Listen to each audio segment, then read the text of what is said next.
Assalamualaikum warahmatullahi wabarakatuh.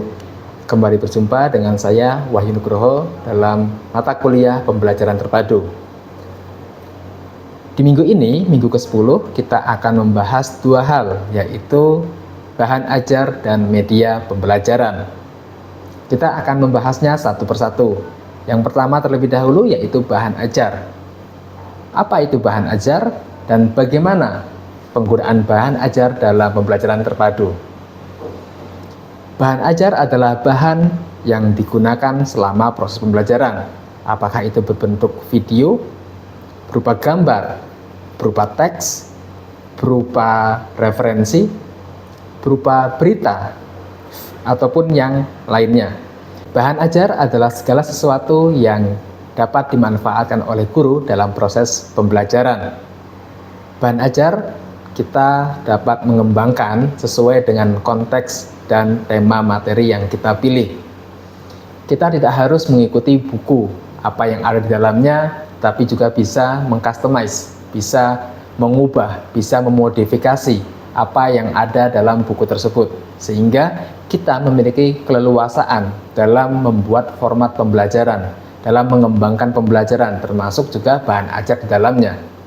Seperti yang sudah saya sampaikan di awal bahwa bahan ajar bisa berbagai macam, bisa berupa teks, gambar, dan lain sebagainya.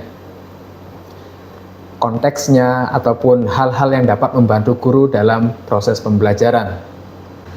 Bahan ajar memiliki peranan penting, yaitu dapat memberikan informasi yang lebih mengenai tema yang sedang dibahas, mengenai topik materi yang sedang dibahas, sehingga peserta didik memiliki sumber referensi yang banyak, memiliki pengetahuan tambahan, memiliki gambaran utuh terkait dengan materi yang sedang dipelajari.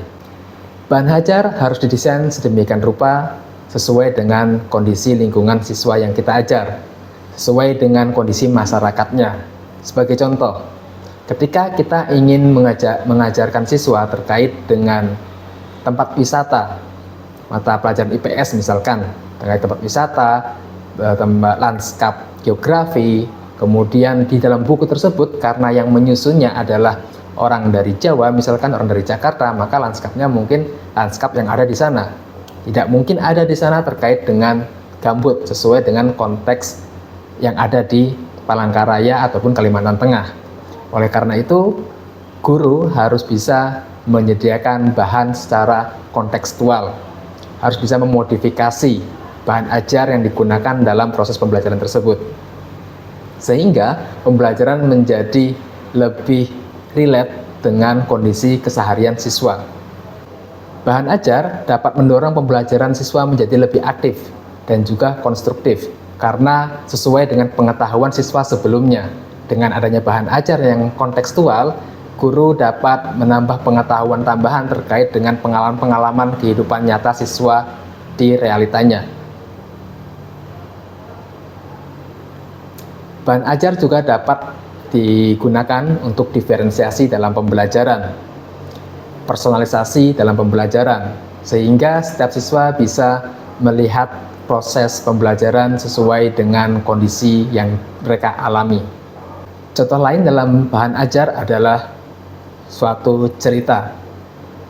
Pernah saya menemukan mahasiswa ketika dia ingin mengajar kemudian menambahkan menghadirkan sebuah cerita di mana sebuah legenda yang ternyata itu adalah legenda di Jawa Tengah tentang Telaga Warna. Nah, oleh karena itu ternyata itu tidak terlalu berhubungan dengan kondisi siswa. Akhirnya saya memberikan rekomendasi untuk mengganti sebuah cerita tersebut dengan cerita rakyat, cerita sejarah yang berkaitan dengan lingkungan yang ada di Kalimantan Tengah, atau sebuah cerita yang relate berhubungan dengan daerahnya, sehingga pembelajaran ini menjadi lebih kontekstual. Karena ketika menghadirkan sebuah cerita yang mereka tidak paham di mana tempatnya, asal usul daerahnya dan lain sebagainya, ternyata itu akan berdampak pada keterlibatan siswa selama proses pembelajaran. Ketika cerita tersebut berhubungan dengan siswa, maka siswa akan lebih termotivasi, siswa akan lebih terlibat dalam pembelajaran. Oleh karena itu, teman-teman sebagai calon guru maupun para guru sekalian harus bisa memanfaatkan pengetahuan lokal daerahnya, bisa mengcustomize materi bahan ajar yang ada di dalam buku paket tersebut. Jadi sekali lagi, jangan gunakan buku paket seutuhnya, gunakan seperlunya sebagai panduan, bukan sebagai rujukan utama.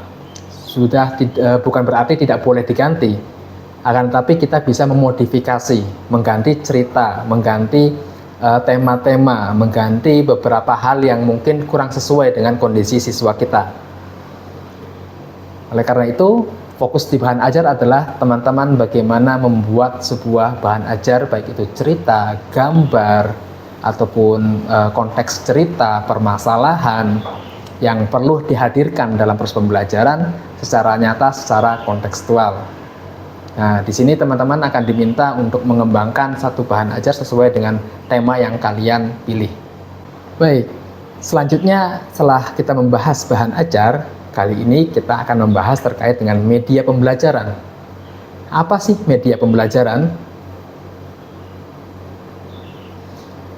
Media pembelajaran adalah suatu sarana atau media dalam penyampaian informasi. Ketika kita sebagai seorang guru ingin memberikan informasi, memberikan pengetahuan kepada siswa yang mungkin itu bersifat abstrak atau itu merupakan hal yang baru bagi siswa, maka kita perlu sebuah media untuk memudahkan penyampaian informasi tersebut. Media atau medium adalah perantara antara pemberi informasi dan yang menerima informasi. Informasi ini dari siapa? Dari guru, kemudian disampaikan kepada siswa. Agar siswa lebih mudah memahami, maka diperlukan sebuah media yang tepat. Media yang seperti apa yang tepat? Apakah media video? Apakah berupa gambar? Atau seperti apa? Nah, kita harus melihat kembali materinya. Materinya apa?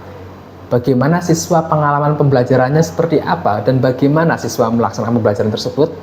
Maka baru kemudian kita menentukan media apa yang tepat di materi tersebut. Jangan sampai kita salah memilih media. Jangan sampai juga kita terlalu terpaku pada media video misalkan. Oh, media video kan bagus Pak, karena menampilkan visualisasi segala macam. It's okay, iya video bagus. Apakah di materi tersebut tepat? Belum tentu. Maka kita harus mempertimbangkan ketepatan materi. Bagaimana siswa pengalaman pembelajaran yang akan dilakukan? Kemudian medianya seperti apa? Apakah itu sesuai atau tidak? Oleh karena itu, media pembelajaran merupakan medium perantara dalam menyampaikan konsep. Apakah media tersebut sesuai dengan konsep materi yang sedang diajarkan? Kalau iya, maka pemilihan media tersebut sudah tepat.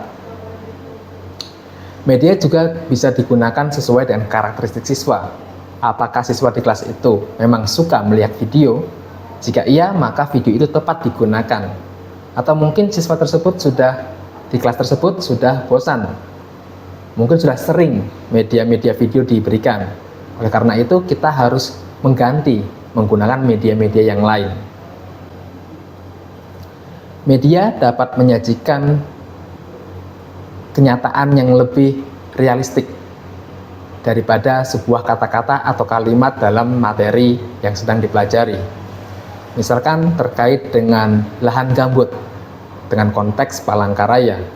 Lahan gambut mereka sering melihat dalam real kehidupan sehari-harinya. Tapi dalam konsep apa itu lahan gambut, mereka mungkin belum memahami lebih utuh. Oleh karena itu perlu gambar visualisasi. Seperti apa, kenapa terjadinya gambut, bagaimana proses terjadinya lahan gambut, dan lain sebagainya. Dengan visualisasi, video, animasi, ataupun yang lainnya, itu dapat memudahkan siswa dalam menangkap materi dan konsep terkait dengan lahan gambut. Atau proses perdagangan misalkan, dalam konsep perdagangan dari produsen ke konsumen, bagaimana proses distribusi barang dan lain sebagainya. Ketika siswa membayangkan, mungkin tidak akan terlalu memahami, tapi kita digambarkan dengan ilustrasi, ada produsennya, ada gambarnya, ada tulisannya, kemudian ada anak panahnya ke distributor, kemudian dilanjut kembali kepada konsumen. Nah, dengan seperti itu siswa akan lebih memahami, oh seperti ini siklusnya, alurnya. Siklus hujan juga seperti itu. Jadi kita mengajarkan terkait dengan siklus hujan, dari mulai penguapan, evaporasi, kondensasi, sampai terjadinya hujan dan kembali lagi air itu ke laut, sungai, dan lain sebagainya, itu terjadi di bayangan siswa terlalu abstrak. Oleh karena itu kita menghadirkan media, apakah itu berupa gambar, atau video, atau yang lainnya, sehingga memudahkan siswa dalam memahami materi tersebut. Dengan hadirnya media, maka pembelajaran akan lebih efektif dan lebih efisien. Penyampaian informasi lebih mudah dipahami oleh siswa. Karena kembali lagi, kita kepada pendekatan psikologi tahap perkembangan peserta didik, di mana masih belum mampu berpikir secara abstrak, masih pada tahap operasional konkret. Oleh karena itu, kita harus bisa memudahkan penggambaran suatu konsep yang abstrak menjadi lebih realistik dan mudah dipahami oleh siswa. Baik, setelah kita membahas terkait dengan media pembelajaran dan bagaimana memilih media pembelajaran yang tepat, kita sudah membahas terkait dengan pengalaman belajar. Tadi saya katakan bahwa yang pertama adalah kesesuaian antara materi dan kompetensi yang kita tuju. Kemudian ada pengalaman belajar, bagaimana sih kita mengingat siswa pembelajaran seperti apa. Karena ini berpusat pada siswa, pembelajarannya berpusat pada siswa, maka yang kita harapkan adalah pengalaman belajar yang siswa alami. Nah, pada pengalaman belajar ini, kita akan masuk pada suatu teori kerucut pengalaman Edgar Dell.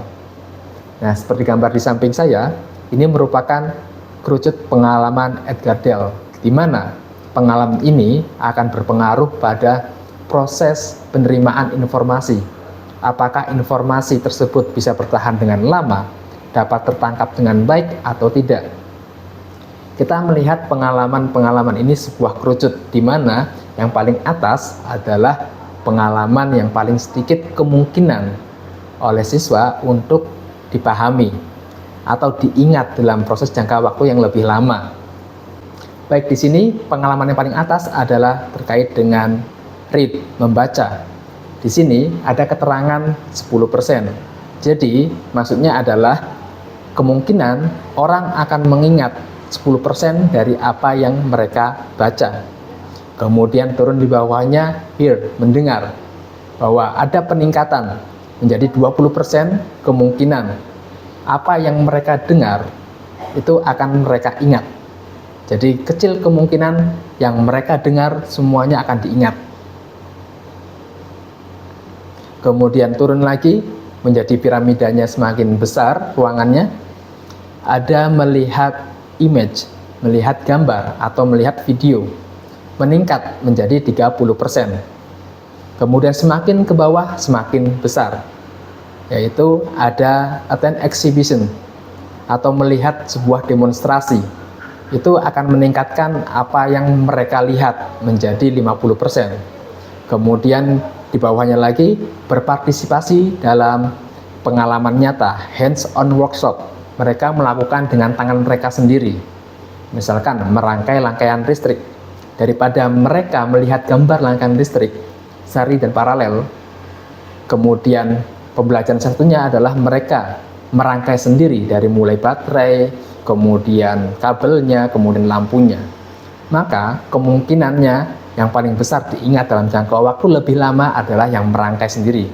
Karena apa? Karena mereka menggunakan hands-on workshop, menggunakan tangan mereka sendiri untuk terlibat dalam proses pembelajaran, dibandingkan hanya melihat sebuah gambar rangkaian seri dan rangkaian paralel. Yang terakhir adalah simulasi atau melaksanakan pengalaman nyata, real world-nya. Di sini kemungkinan diingatnya mencapai 90%. Jadi dari sini kita melihat bahwa pembelajaran yang akan diingat oleh siswa itu adalah pembelajaran di mana mereka terlibat langsung lebih luas, lebih dalam lagi dalam proses pembelajaran tersebut. Jika paling atas itu membaca, read hanya menggunakan indera mata, kemudian mendengar menggunakan indera telinga, kemudian sampai pada hands workshop menggunakan indera peraba mereka, dan sampai pada pengalaman nyata melibatkan diri mereka dalam pembelajaran yang sesungguhnya, dalam sebuah simulasi atau yang lainnya. Di situ kita mendapat kesimpulan bahwa semakin banyak indera kita yang terlibat dalam proses pembelajaran tersebut, semakin besar kemungkinan akan mengingat informasi tersebut. Sehingga teman-teman semua, jika ingin menyelenggarakan sebuah proses pembelajaran yang akan diingat oleh siswa, maka jadikanlah siswa ini aktif dalam pembelajaran tersebut, aktif dalam terlibat dalam pembelajaran tersebut, yaitu dengan terlibat secara langsung. Nah, kembali lagi, sesuaikan lagi juga dengan materinya. Memang tidak semua materi bisa terlibat secara langsung, tapi jika ada sebuah topik, tema pembelajaran yang bisa melibatkan diri siswa secara langsung, maka usahakan terlibat secara langsung.